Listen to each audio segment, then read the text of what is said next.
Hello, I'm Zach Huson, and this is your 6 p.m. wrap. Martial law victims ask the Supreme Court to stop the planned hero's burial for the late dictator Ferdinand Marcos. The petitioners argue Marcos does not deserve a slot at the Libingan ng mga Bayani or Heroes Cemetery. Former Bayan Muna Representative Nery Colmenares says, quote, "The law states that only presidents worthy of emulation and inspiration deserve to be buried there." Colmenares adds the Armed Forces of the Philippines guidelines disqualify soldiers guilty of moral turpitude from being buried there, citing the massive human rights violations committed during the Marcos regime. The petition is filed a day after President Rodrigo Duterte stood firm on his decision to give a hero's burial to Marcos. Thousands of protesters also staged a rally Sunday, August 14, despite bad weather, to urge Duterte to stop the planned burial. The camp of defeated vice presidential candidate Bongbong Marcos urges the Supreme Court to act on the Commission on Elections' alleged stripping of vote-counting machines. The Marcos camp on August 11 questioned the Comelec for stripping or disabling the VCMs used during the May elections.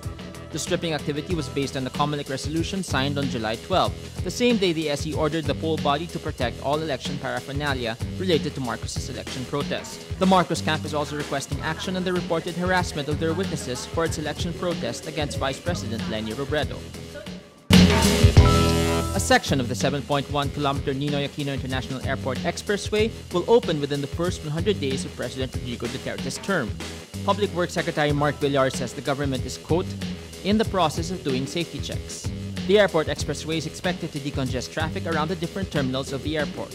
The Department of Public Works and Highways says overall progress is about 79% completed. Foreign Affairs Secretary Perfecto Yasay Sr. says the Philippines is waiting for China's go signal to begin formal talks about the two countries' dispute over the West Philippine Sea or South China Sea. Yasay says, quote, "Right now, let's give everybody some space. Let's give everybody the time to reflect." This comes after former President Fidel Ramos invited Beijing to formal discussions on the sea dispute. An international tribunal ruled in July that China's sweeping claims on the South China Sea has no historical basis. Sprinter Usain Bolt captures an unprecedented third consecutive 100-meter crown in the Rio Olympics. Bolt clocks in 9.81 seconds at the finish line, defeating drug-tainted American rival Justin Gatlin, who took silver, and Canadian Andre De Grasse, who claimed bronze. He is also on track to complete a triple-triple by clinching 100-meter, 200-meter, and 4x100-meter relay titles for a third consecutive Olympics. And that was your 6 p.m. wrap. Watch our updates daily at 12 noon and 6 p.m. I'm Zach Huson. Remember, tomorrow begins today.